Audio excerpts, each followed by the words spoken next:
Force Echoes. In addition to the Force weapons we have been receiving lately, with Garnet's arrival of her bursting JP, so did the arrival of Force Echoes come to light, something in which our characters could use within Shinryu fights. A new branch within your character board tree will appear. These passives strengthen the FR ability and require 5000 points to complete. The passives strengthen the FR ability by increasing brave damage dealt, HP damage limit, and so on and so forth. This was introduced when Garnet got her Force weapon, and it has become common practice within JP state up until today, with every character getting a burst weapon.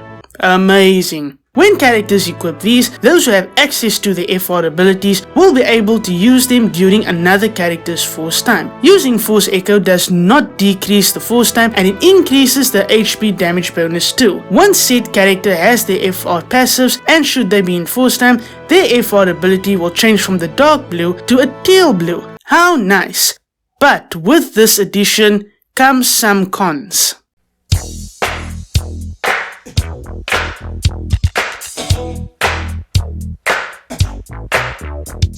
However, with this shiny new thing comes certain cons. FR abilities will still cap at 2 uses. Once you have used someone's FR ability and they have Force Echo passives, you will only have 1 FR use left of that character, and after using both, you will not have access to the FR ability anymore. Force Echoes do help with the occasional Shinryu fights such as the Hell House and the continuous HP regens of Shinryu himself, but the health of bosses leads them into a demise of no return, being defeated without even gaining the chance of blinking, and thus making the fight seem stale and leaving you with a feeling of discontent. But some fights can throw a boomerang at you, one that you may not expect, or maybe you're a global player and you don't play JP, or you've seen these fights, or you play JP or something.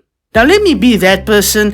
Force Echo era is not all glitter and gold. While the occasional stomp of a fight can be seen as gratifying and a chance to use something new, while most become the endless void of dissatisfaction. The power creep that has surged within the characters in this game truly soars, with some curbs being thrown here and there, and the only real curb being Spiritus, having more HP and mechanics that could negate the stomping and the smashing, but it does not mean that the two cannot happen. Many may find the Force Echo era repetitive or just downright boring, and some may find it entertaining. I for one would love to see how the GL players feel once it has been released.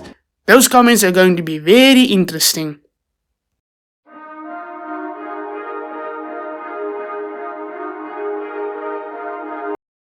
I will admit the Force Echo era is fun. Well, for me at least. Some bosses probably don't deserve the smacks that they get, but others definitely do. Force Echoes are an interesting example of making fights more engaging, or to provide more evidence that the state of Shinryu is growing ever more stale and not fun. But characters can finally help with the force conditions, provided that they do this and it can feel rewarding.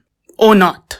However, as Force Echoes are still prevalent in JP and have yet to be released in GL, I am unable to conclude how I actually feel about this era, since Force Echoes are very much alive, with more to come in the future with the release of new Force and Burst weapons. I do have a feeling that the Echoes will provide the aid needed when it comes to the level 100s whenever that gets released. It has been months since they announced it and nothing has come to light. However, we can only assume what will come for the Force Echo era and how it will play out. But with hindsight in mind, we will see how long the fun lasts.